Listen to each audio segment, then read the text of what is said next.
You know what? We are yet to convince the world that more money means more happiness.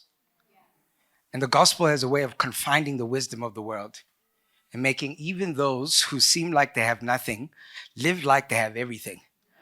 And there's nothing like missions to put you in a place where you're reminded where your happiness comes from.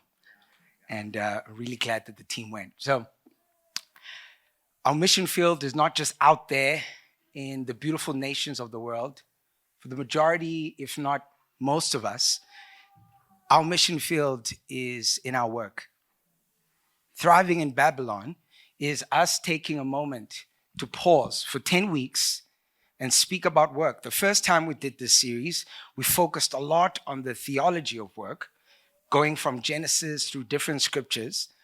However, this time, we are going to sit in the book of Daniel. For 10 weeks, we're going to be in Daniel. What's neat about this whole thing is that we finished the book of Isaiah. And by the time we finish the book of Isaiah, the people down in Judah South are being told that they're going to be exiled where? To Babylon. And we actually pick up with the first deportation of people being sent to Babylon with the book of Daniel. And so we are continuing from where we left off with Isaiah, but changing the theme to focus about work. So I want to help you know how this series will work, and then we're going to jump into the sermon. Firstly, we have created, like we always do, a connect outline. But this outline is going to be slightly different. It's going to look something like this. It's going to be available on the app. It's going to be available on the website. It's going to be available on Every Nation Bryanston WhatsApp community groups. And this time, instead of just giving you a connect outline with questions that you will engage in your connect groups, we decided to do a 48 laws of working in Babylon. Now, it's stolen from a book that I won't mention that many people know. And if you buy it, you might end up being weird. I've read this book, and don't buy the book, but it's a play. There's some things in the book that, anyway, let me leave it. It's a play on that, and this whole booklet gives you 48 laws. And the way you're going to walk through this outline for 10 weeks is that from on Monday through to Friday, you just read one law a day. It'll give you a scripture from Daniel, a leadership principle from a leadership guru somewhere in the world, and a major thought, and then lastly, reflection questions. When you come together as a connect group, you will reflect on what laws stood out, what law did you apply, how your work is going. You're going to be theologizing your work in your groups. Now, one of the reasons we did it like this is that we want to encourage, yes, for all of you to do this in your connect groups, but I want to probe at some of you. I think the way this is designed is that you can actually do this with a colleague who doesn't know Jesus. How about you do 48 laws of working in Joburg with a friend who doesn't know Jesus?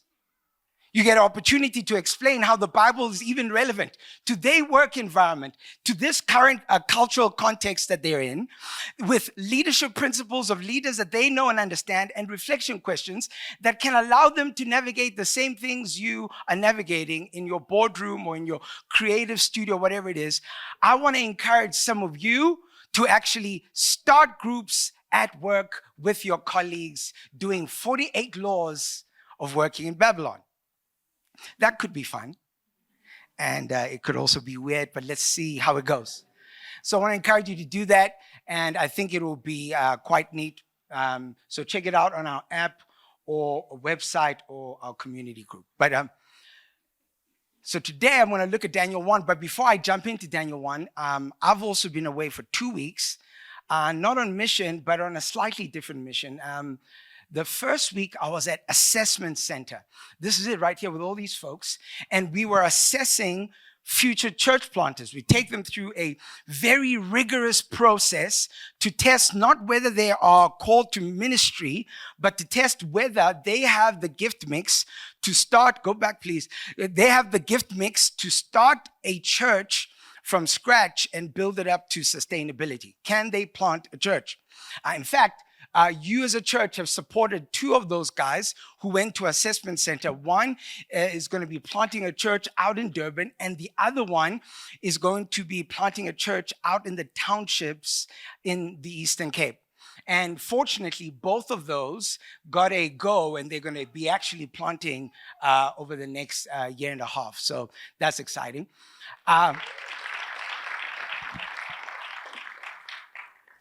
And then last week, I was out in Nigeria. Today,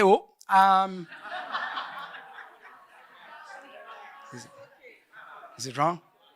No, man. I wanted to let you know where I am today. Oh. So, next slide. We're out in Nigeria for a week. And I was with these guys. The guy on the far left of the screen, or my left if I'm facing this way, that's my preaching coach, Dave Ward, from Nashville. The guy next to him is also from Nashville, senior pastor of the Bethel Church there, James Lowe. The guy after him, Pierce Smith, he's from Somerset West. The other guy there, that's Siv. And then the guy on the furthest right, Peter Isaac, first-time friend that I got to meet. He's from Dubai. We were training over 70 pastors in preaching for a week. You can go to the next slide. You'll see a whole bunch of them. And let me tell you, I loved being in Lagos. The generosity was embarrassing. Have you ever been, I nearly said hospitalized, I wanted to say, have you ever experienced hospitality?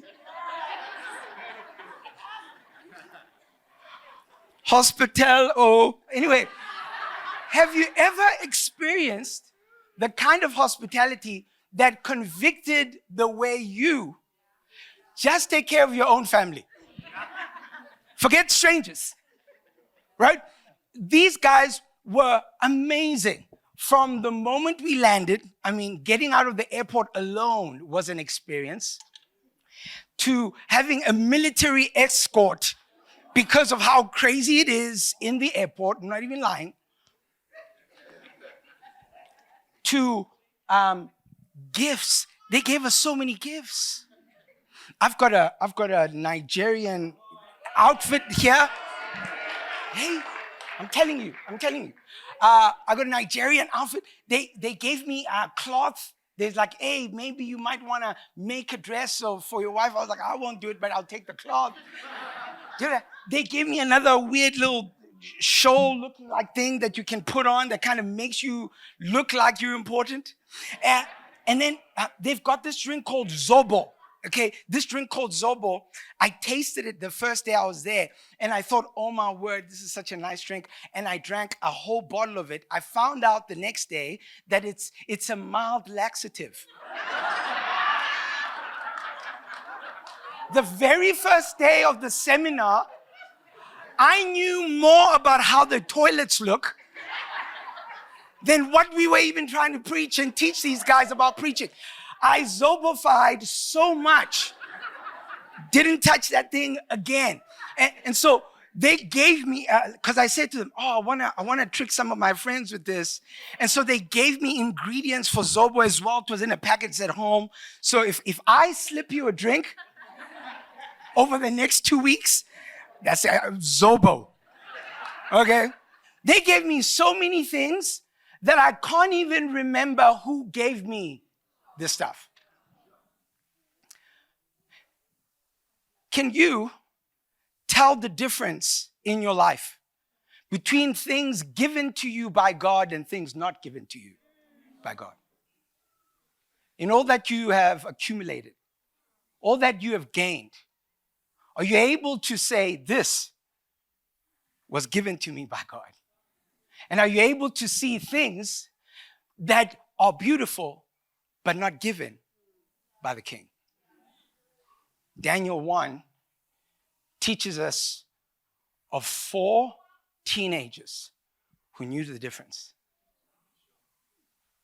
And they lived with absolute conviction because they could tell what was given by God and what was not.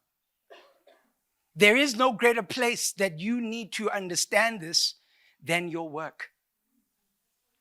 In a culture that wants to describe success through means that have little to do with God's definitions, can you tell when you are successful and when you're not? Can you tell when God has opened a door and when he isn't? Daniel chapter 1, verse 1 to 8, that's where we'll be today.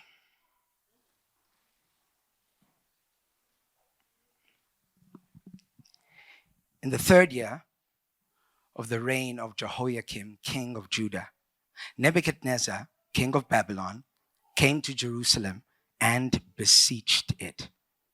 And the Lord gave Jehoiakim, king of Judah, into his hand with some of the vessels of the house of God. And he brought them to the land of Shinar, to the house of his God, and placed the vessels in the treasury of his God. Then the king commanded Ashpenaz, his chief eunuch, to bring some of the people of Israel, both of the royal family and of the nobility, youths without blemish, of good appearance, skillful in all wisdom, endowed with knowledge, understanding and learning, and competent to stand in the king's palace, and to teach them the literature and language of the Chaldeans. The king assigned them a daily portion of the food that the king ate and of the wine that he drank. They were to be educated for 3 years. That's a bachelor's degree. And at the end of that time, they were to stand before the king. Among these were Daniel, Hananiah, Mishael, and Azariah of the tribe of Judah. And the chief of the eunuchs gave them names. Daniel he called Belteshazzar. Hananiah he called Shadrach. Mishael he called Meshach. And Azariah he called Abednego. But Daniel resolved that he would not defile himself with the king's food or with the wine that he drank. Therefore, he asked the chief of the eunuchs to allow him not to defile himself. This is the word of the Lord.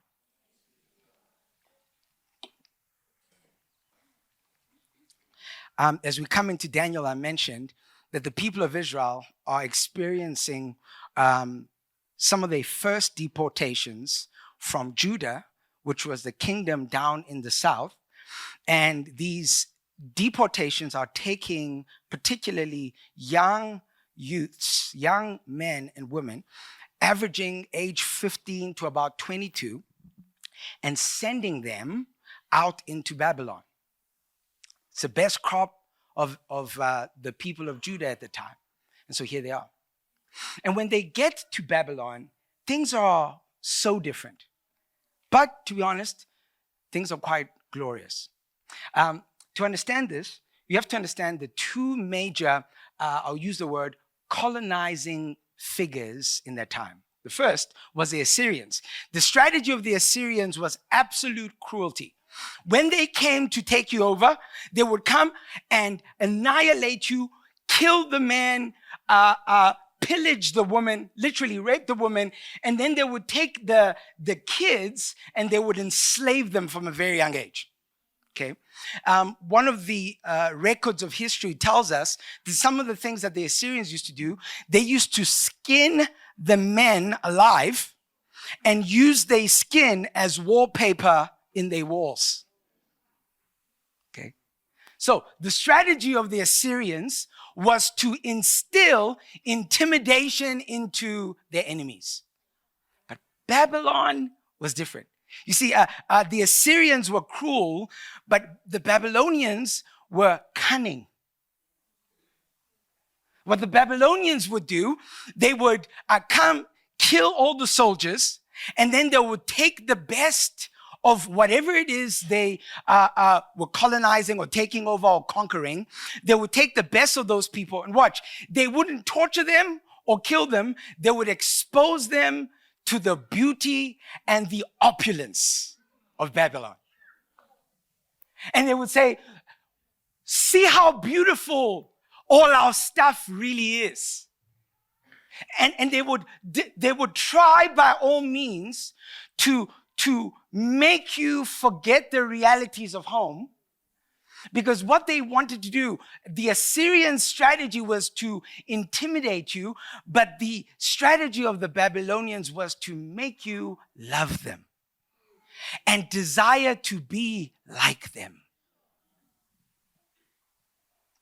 How many people in your work do you look at and say, I wish? What kind of opportunities around the culture we live in keep presenting the beautiful, best, opulent picture of how your life should and how your life can look like if only you follow the path that has been laid out for you? If you never ask yourself why you're buying this specific car, you might have fallen into the trap. Now, I love beautiful cars. I don't know how to fix cars. I don't know anything about cars. I do like how cars look. It's got nothing to do with having a beautiful car. It's got nothing to do with being in a Christian environment that shames you for having more than other people. Not at all. But you have to ask yourself, why am I getting this one? Why? Is it because this is one rule I have in my family. The moment my kids come and they say, could we please get this because my friends have it? It's an automatic no. No. In fact, you missed your chance, because if you hadn't said that, I would have gotten it for you anyway. But because you think you need it in order to become, no. No. So the strategy of Babylon is to make you want what they have so that you might become like who they are. And so here's how they do it. The first thing that they do, as we've read in Daniel chapter 1, the first thing that they do, the black slide, please. Yes. The first thing that they do in order to help you make this move is that they change your location. They change your location. They take you from Jerusalem and they place you in Shinar. They take you from Judah and they place you where? In Babylon. And when they do that, they're trying to isolate the youths from their culture and from their families. They want to pin them into a place where they have no reference of the old, and thus they place them in a location whereby they are forced to conform. So, how do we, who might be moved into a place where the values around us don't look like anything in the values of our home, how do we not conform? How do we, like Daniel, who, as I said, is probably between the ages of 15 to 22, how does a 22-year-old, a 15-year-old, how are they able to say no to the king? Here's the first thing. When location has been changed, in order for you to overcome the reality of the location change, you need to know that God gave. God gave. Daniel chapter 1, verse 2 says this. And the Lord gave Jehoiakim of Judah into his hand with some of the vessels of the house of God, and he brought them to the land of Shinar, the house of his God, and placed the vessels in the treasury of his God.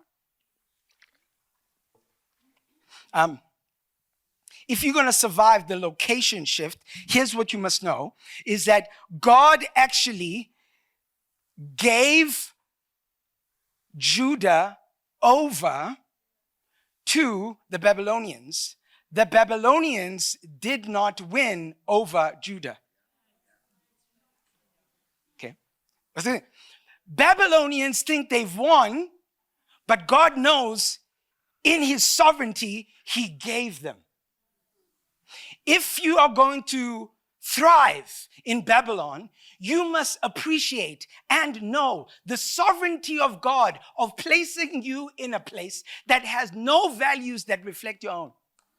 His sovereignty. The only reason why God gave over Judah to the Babylonians is that for years, decades, hundreds of years, God had been saying to the people of Judah, you better stop your ways.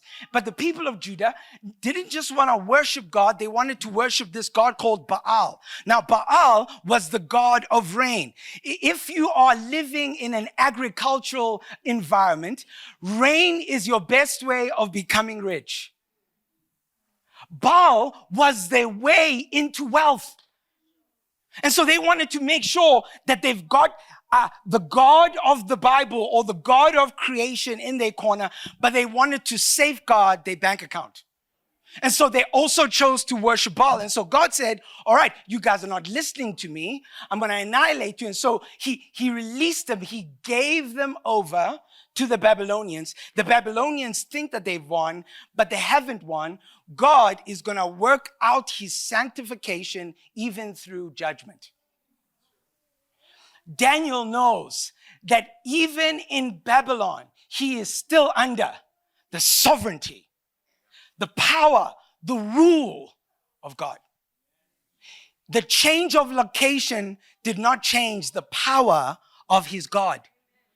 God gave. Now, those of you who are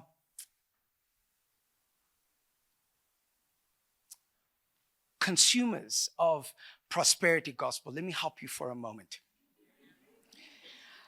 Let me explain for a moment what I mean by prosperity gospel. It's this. It's a mild form of, what's the word I'm looking for? You know, that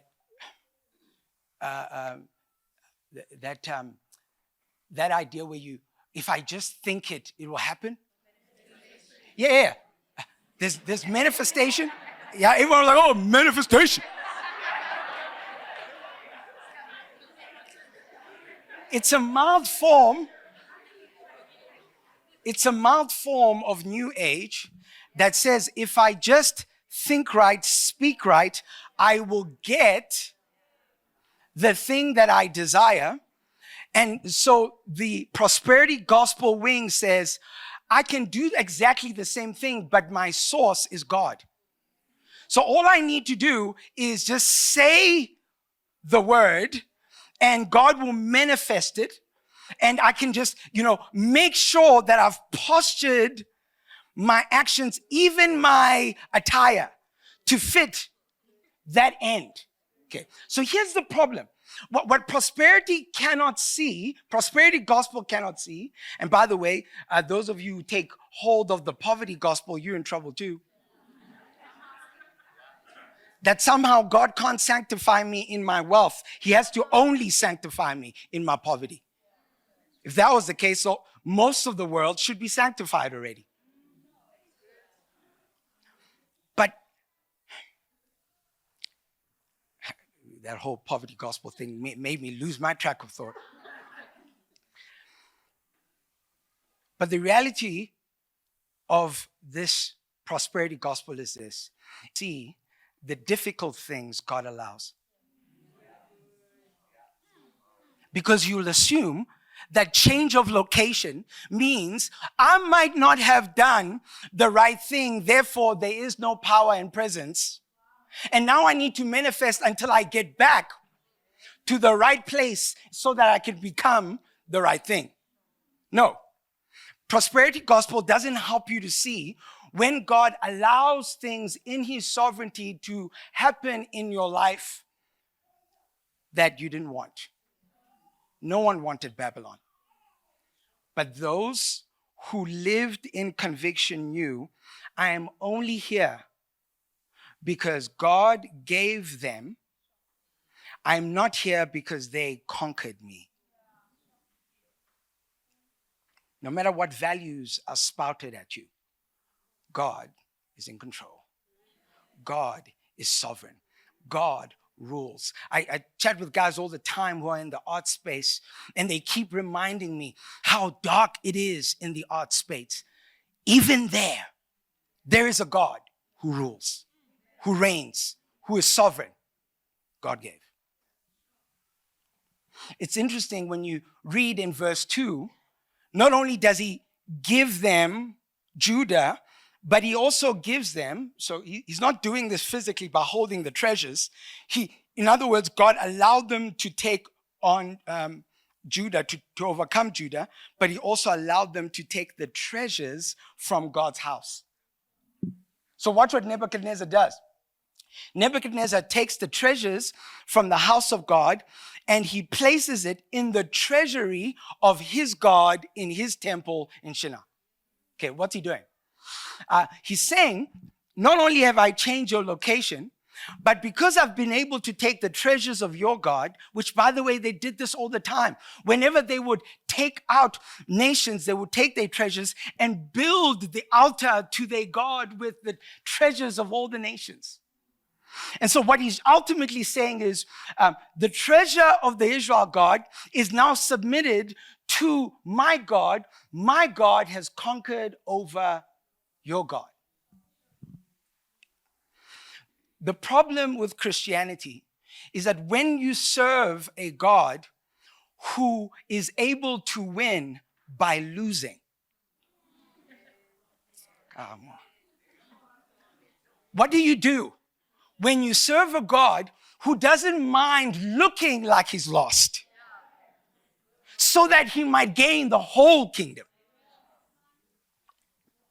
They place his treasures in submission to their gods, thinking, we won. Doesn't this sound like the cross?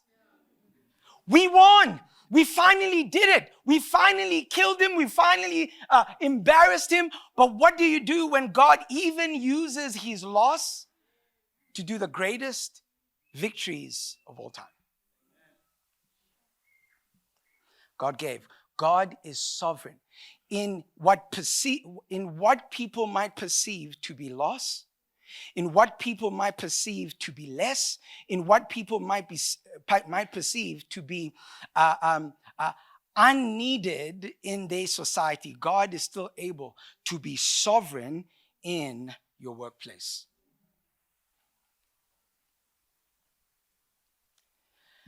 Secondly, not only do they change your location, but they also change your, go to the next slide, they also change your loves.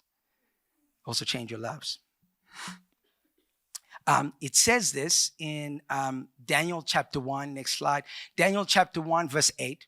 It says, but Daniel resolved that he would not defile himself with the king's food or with the wine that he drank. Therefore, he asked the chief of the eunuchs to allow him not to defile himself. Okay, so watch.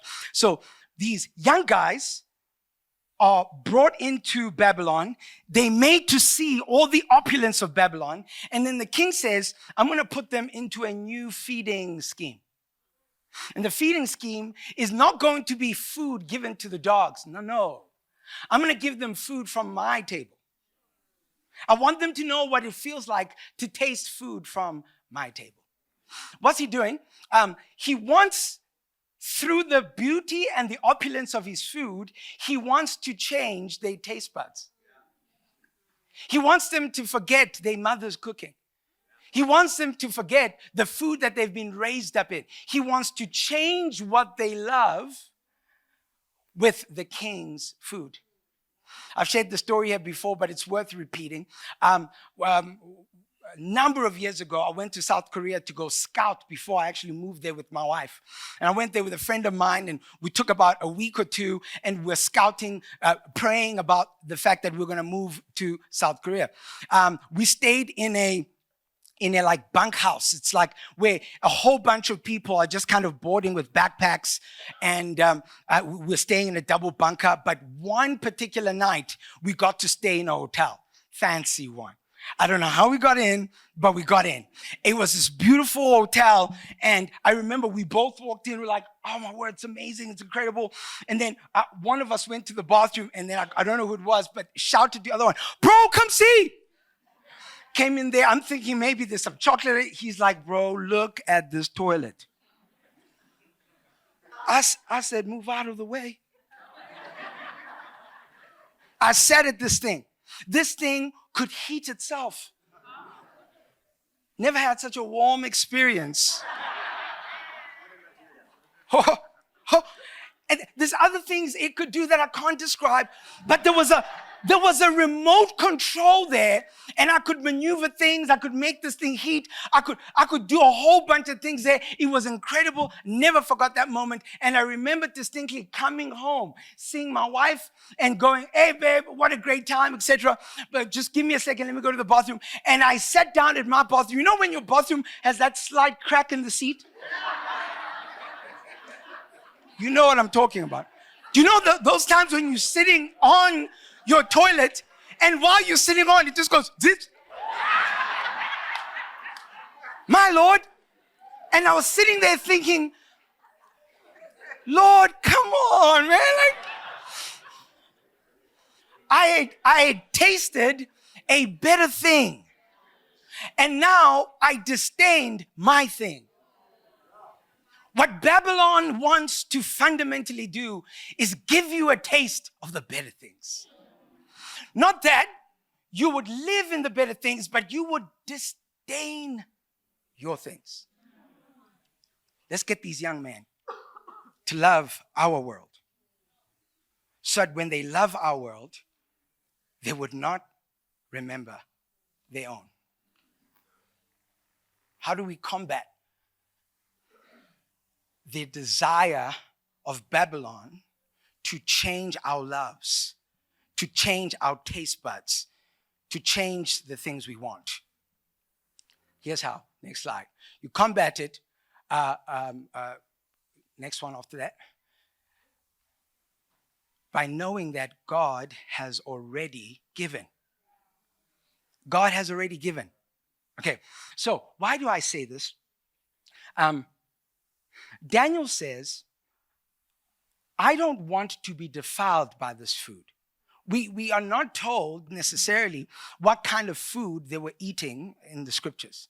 But somehow Daniel thinks in his mind, if I eat of this food, I will defile myself. I don't want to do this. But I want to suggest to you that what he was thinking about was maybe something way deeper than just maybe they were eating pig and he shouldn't eat pig. Daniel would have known the Torah, the first 5 books of the Bible. He would have been raised up as a young man under the first 5 books of the Bible. And I'm willing to bet you that he remembered that the first temptation was one with food. Genesis chapter 1, verse 29. Watch what the Bible says. And God said, behold, I have already given you every plant yielding seed that is on the face of all the earth, and every tree with seed in its fruit, you shall have them for food. What Daniel is thinking is that somehow in this garden that God is sovereign over, the temptation is to eat that which I ought not to, instead of eating that which has already been given to me. David lives in conviction because he chooses to eat that which has already been given. Now, by this time, when Daniel is actually written, they are actually allowed to eat meat. But I believe there was something way more happening in Daniel than the choice of meat or vegetables. He was trying to make a point that I am not going to change my loves. I am not going to change my worship. Because even the people of Israel had way more food than just vegetables. But he's making a point based on conviction. God has already given me. I don't need to eat what you've given me. I am not going to change my worship. I am not going to change my taste buds because of a different location. God has already given.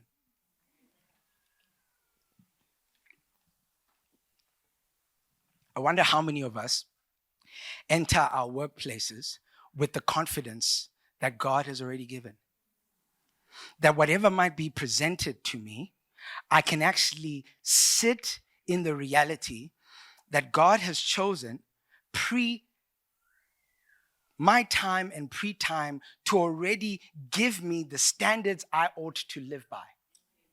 I am not going to partake of different standards when God has already established his standards. God has already given. Next, not only does he change location, not only do they change loves, but the Babylonians want to change their language. They want to change their language. They want to change their literature. And so they take them through a 3-year course. It's a whole bachelor's degree in Chaldeans literature. And this is a very smart move because it's not just going to teach them how to speak the language of the time that conforms all these other nations to them, but it's going to teach them the gods through literature of their time. The gods of their city. Because the people in Babylon worshipped a plethora of gods. And so the literature will allow them to be exposed to more than just they one God. Because clearly they are archaic in their beliefs. They need to upgrade their beliefs with a little bit more gods. Because surely you can't still believing the Bible at this point of your life. Aren't we in Joburg after all? Add a little bit. Don't you understand there's more than just what this book says or what that God says? Listen to other gods. They want to change their language.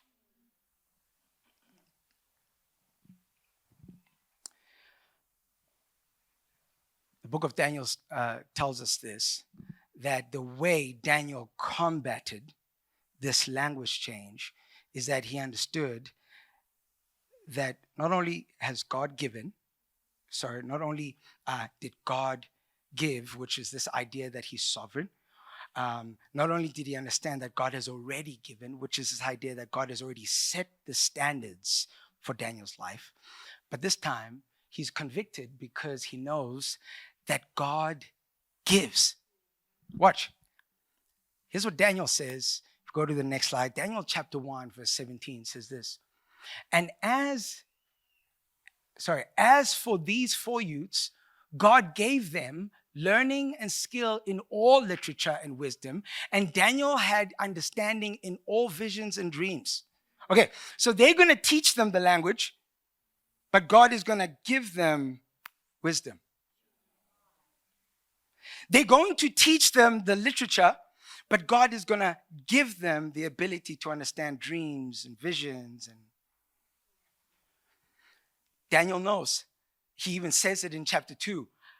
It is God who understands these things. It is God who can interpret all things. And watch, what God fundamentally does because of Daniel's conviction, God doesn't just teach them one language.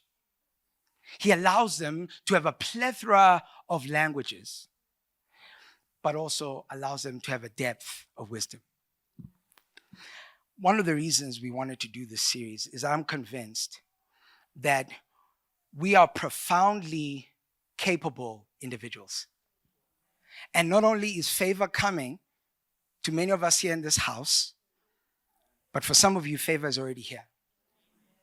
You have been able to acquire much learning, much education, and you have the ability to transfer what you've learned into creating wealth.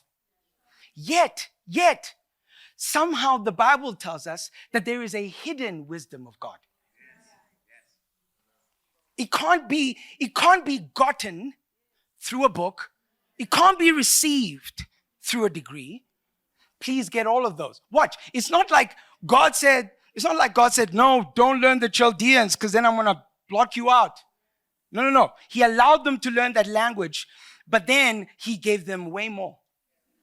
Thus, when it was time for them to appear before the king, and the king was judging them, the king saw that these four they were 10 times more wise than anybody else. Why? Because we tend to settle for what everybody knows than to allow ourselves to receive what only God knows. Give me wisdom, I beg you. Give me wisdom, I beg you, oh God. Help me to not just know what everybody knows at a high level, so that I can work at a high level.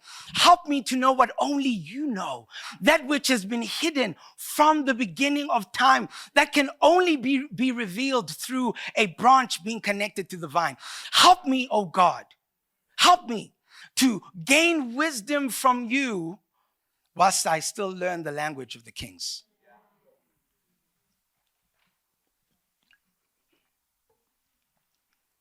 This is why the Christian, and we're going to learn over these next couple of weeks through Daniel's life, the Christian must spend considerable time in prayer if they will work. I know you've got deadlines. I do too, by the way. I'm achieving one right now. Every week it keeps coming. Sunday just keeps coming. Tomorrow, Monday, Sunday it keeps coming. I know you got deadlines. But you live in the kind of Babylon that actually doesn't care whether you rest or not. It will add more deadlines upon you. It doesn't care if your marriage works. It doesn't care if your kids don't know you. It will keep adding on you. And you have to decide, what kind of a person will I be in the context of this Babylon?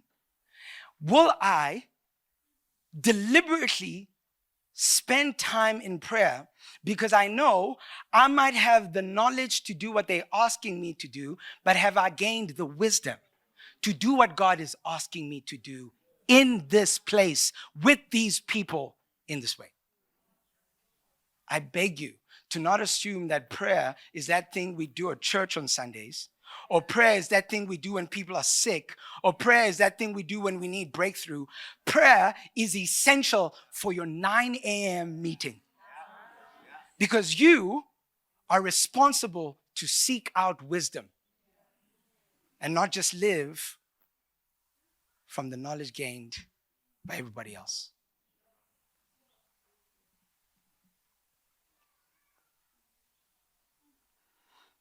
I used to hear this story from, I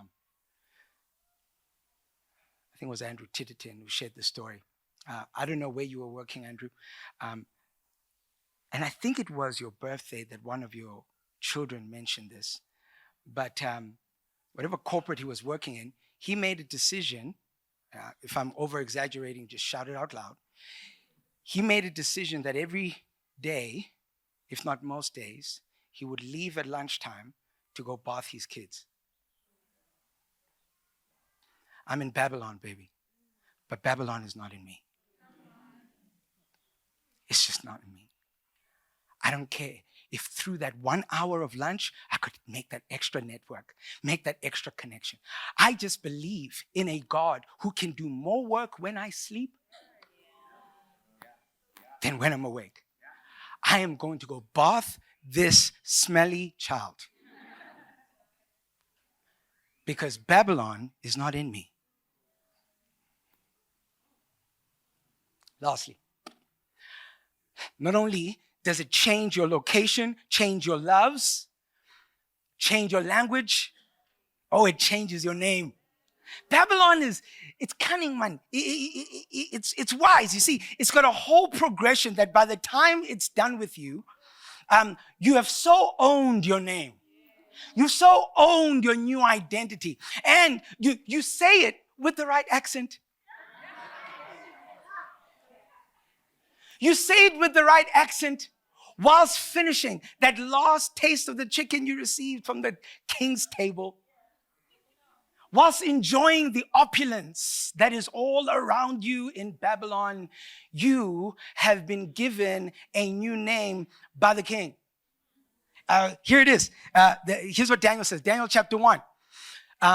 Next slide. It tells us that God, in fact, no, before we go there, we're told that the king tells the chief of the eunuchs to go give them a name. So in verse 7, it says, and the chief of the eunuchs gave them names. Okay, so let me explain. No male who was to work in the palace could work there if they were not a eunuch. They had to have their male parts sorted out so that they wouldn't impregnate the queen and mess up the line of the king, the lineage of the king. I want you to know, dear Prosperity Gospel, that Daniel and his people might have had to go through this, because there's no way they would be allowed to work in the palace without this. No way. But Daniel believed in God. Daniel believed in God. Watch. They are given names. Watch the names that they are given. Daniel is given the name Belteshazzar. This is verse 7. Now, the word Daniel means God is my judge. But the word Belteshazzar means Bel, the god Bel, which is one of the gods in Babylon. The god Bel is the one who protects me. Come on now. How many of you received nicknames at work? What's your... I'm playing. Don't take it serious. I'm playing, you know. Guys are worried now. It's Vicho. What does it mean in the Hebrew? Ha! The God of Vich. No. I'm just playing with you. But just check what is being inferred by the nickname you got. Anyway, Daniel's son. Hananiah, the word Hananiah means Yahweh is gracious. And his name is changed into Shadrach, which means the command or rule of Aku, one of the gods in Babylon. Mishael means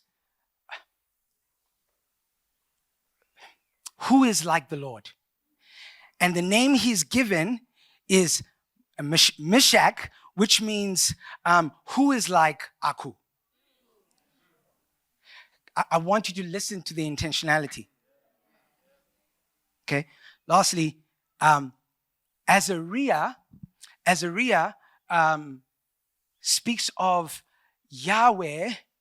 Trying to remember it now. Yahweh being not sovereign, but Yahweh ruling, Yahweh reigning, if I remember correctly. But Abednego means, I remember now. Azariah means the Lord helps me.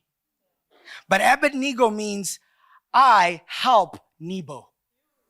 I serve Nebo, which is one of the gods. Okay, the intentionality is that we want to change your identity so that you live with a disposition towards our gods and you remove your disposition towards your God. So, how does he combat this? It's in Daniel chapter 1, verse 8. He says, not verse 8. Can you go to the other slide with Daniel 1? Yeah. And verse 9, God gave Daniel favor and compassion in the sight of the chief of the eunuchs. Next slide. So, Daniel knows that fundamentally, no matter what name these people give me, God is the giver. God is the giver of identity. God is the giver of life. God is the fundamental giver of my name. I might receive a new name, but I won't live up to that new name because I am living up to the giver's name. And Daniel and his friends are going to navigate being given a name by Babylon while still living under the name that they've been given in their old family, in their old culture, in their God. So, I want to summarize for a moment what I've said here. Babylon wants to change you. It wants to change your location. It wants to change your loves. It wants to change your language. It wants to change your name. But Daniel, in Daniel chapter 1, verse 8, says that he resolved, he made up his mind, he decided how he was going to live. And he was able to do this because he was convinced about the following. Next slide. He was convinced that God gave, that God is sovereign even in the dark places. He was convinced that God has already given, that God has already set a standard as to how we should live. And we don't live under changed standards, but we live under his standards. No matter how much peer pressure we get, no matter how much cultural pressure we get, no matter how many people try to press in on us, thinking that if we ultimately change, we might be able to receive favor. No, Daniel chose to live in God's standards, trusting and hoping for God's favor. Daniel knew that God gives. God is the one who gives his people the wisdom that they need for every square inch of Babylon. Every square inch of Babylon. And lastly, God is the giver. He is the giver of my name. He's the giver of my identity. All I am is wrapped up in all he is. Can you tell in your life the things that God has given you and the things that God hasn't given you? Are you able to distinguish his hand from your boss's hand, from the king's hand, from your friend's hand? Are you able to distinguish and be able to say, Lord, this is not from your hand, and I choose to live from your hand? Can you tell? Because if you can't, you might enjoy the food in a new city, take on a name that doesn't belong to you. But to live resolute, here's what at the end of the day happened. Daniel receives the kind of favor that is unparalleled. So unparalleled that he becomes one of the chief advisors to the king. He didn't become that by following the same career path that everybody did. He became that by being resolute in believing who God is, even in his own path. As we go through this work series, Thriving in Babylon, here's my hope, is that you won't survive, that you will thrive, that you will be able to do your work in a way that although there might be burdens attached, you will find the goodness of God even in them. That you'll be able to do your work in such a way that there will be a distinctiveness about you that shows that your God is different from the gods of Babylon. Let's stand together. So, may the Lord bless you and keep you. May the Lord cause his face to shine upon you and be gracious unto you.